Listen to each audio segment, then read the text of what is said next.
ఒక అమ్మాయి నిండుగా శారీ కట్టుకొని బయటకు వెళ్ళేటప్పుడు ఈ అమ్మాయి జీవితాంతం నా పక్కనుంటే చాలు అని ఆలోచించే అబ్బాయి అమ్మాయి అర్ధనగ్నంగా కనిపించినప్పుడు ఈ అమ్మాయి ఒక రాత్రికి నా పక్కనుంటే బాగున్నావు అని ఆలోచిస్తాడు. అక్కడ అంతలా ఆలోచన విధానం ఎందుకు మారిందంటే అమ్మాయి డ్రెస్సింగ్ సెన్సే. అర్థమవుతుందా? హిందూ ధర్మంలో ఒక అబ్బాయి చచ్చిపోతే ఇలా దహనం చేస్తారు, అదే ఒక అమ్మాయి చచ్చిపోతే ఇలా దహనం చేస్తారు. ఎందుకు అంటే చచ్చిపోయిన తర్వాత శవం అయినా సరే బాడీ పార్ట్స్ బయటకి కనపడకూడదు, అక్కడ ఉండే కాటి కాపుర ఆలోచనలు మారుతాయి అని చెప్పేసి. అంటే ఒక ఆడదాని బాడీకి అంత ఇంపార్టెన్స్ ఉంది.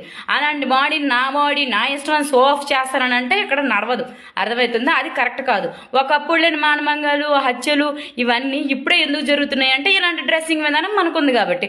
ఓకే, ఆయన సామాన్లు అనే వర్డ్ యూజ్ చేస్తాడు. ఇదివరకు ఒక అబ్బాయి కూడా యూజ్ చేస్తాడు కదా, సామాన్లు బాగుండాలి అంటే అని. అప్పుడెందుకు డీజేలు కొట్టి దానికి రీల్స్ చేశారు? అది మీకు నచ్చిందా? అప్పుడు లేదు, ఇప్పుడు ఎందుకు వచ్చింది?